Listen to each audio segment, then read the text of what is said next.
He was only unconscious for a few minutes, but he had a near-death experience, left his body, went to heaven in enough time to design a golf course. And the angel said, now that's a heavenly golf course. So there were no bunkers, no water traps. Whenever you get the ball on the green, whichever way you putt it, it always goes into the hole. It's a heaven. And the man said, look, so I think it's the same probably here in Kuching. They may have these very elite golf courses, and you have to know someone to become a member. You know, just ordinary people can't join. And he said, look, I don't know anybody. I'll never get elected to be a member. And even if I did become a member, I wouldn't be able to afford it. And the angel said, sir, there's no fees up in heaven. So you don't have to pay anything. You're already a member of that golf club. Not a life member, a death member. Very good. And so the angel left them. And as soon as the angel left them, this man got very, very angry at his wife. He started scolding her. And his wife couldn't understand why. Why are you so angry, husband? We've got this beautiful mansion, Chanel number 5 in the toilet. You've got your Ferrari sports car, you can go as fast as you want. I always remember you looking at these motor magazines and drooling over those fast cars. Now you've got your own, you've got your golf course on the other side of the road. Why are you so upset at me? And the man said, because, wife! Now as a monk I'm not allowed to get angry, so this is the only time when I'm giving a talk when I can act it out, I can enjoy myself. It's great fun telling these stories. Because, wife! If it wasn't for all that healthy food you gave me, I could have been up here many years ago.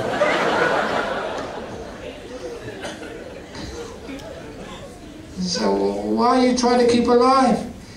You got your Ferrari and golf course waiting for you.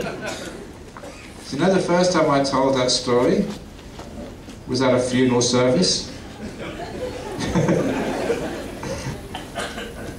And afterwards people said, thank you, Ajahn Brahm, for telling a funny story at a funeral service.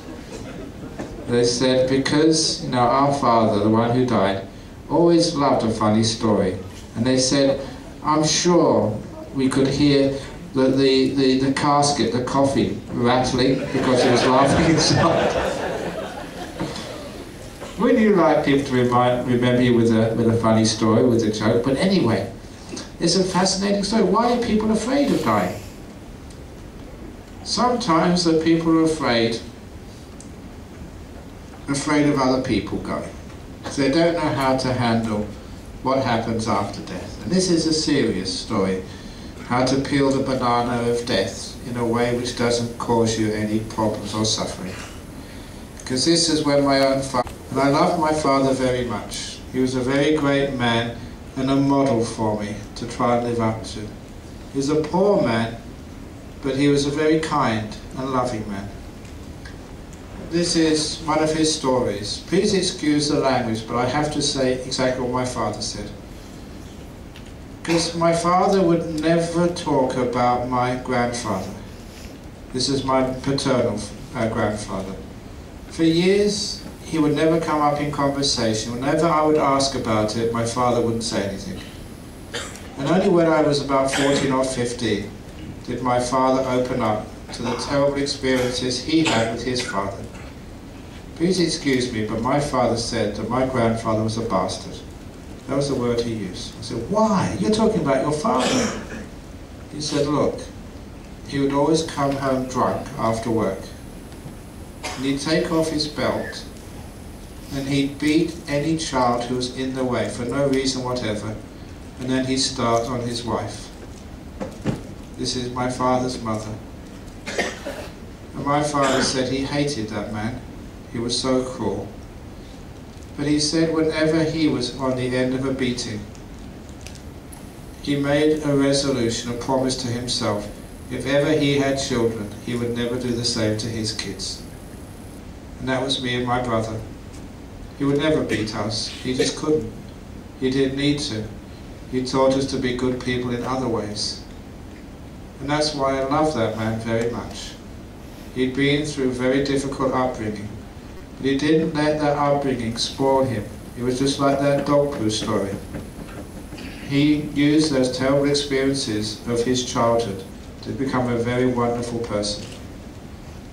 But when he died, I was only 16, I never felt sad. I never cried at all, at his death, at his funeral, or ever since. And that was very strange. Why can you love someone that much and not cry when they die? And it was only many years later, when I was a monk and I had time to get to understand my emotions, that I could figure out exactly what I was feeling at the death of someone I loved that much. And the way I understand emotions is by finding an emotion which is similar to how I felt when my father died. And I found an emotion which was so similar to be almost identical. And it gave me the simile of the concert. Because I grew up in London in the 60s and early 70s, and I loved music. For those of you who know that music of that time, the Beatles and the Rolling Stones, I remember seeing the Rolling Stones when I was only 11 years of age. And I was very angry at the girls. They were screaming, screaming, screaming. I couldn't hear nothing of the music. I remember seeing the very first concert of the famous rock band Led Zeppelin. And they came on the stage very nervous. I remember once going to a concert in the north of London, and only 6 people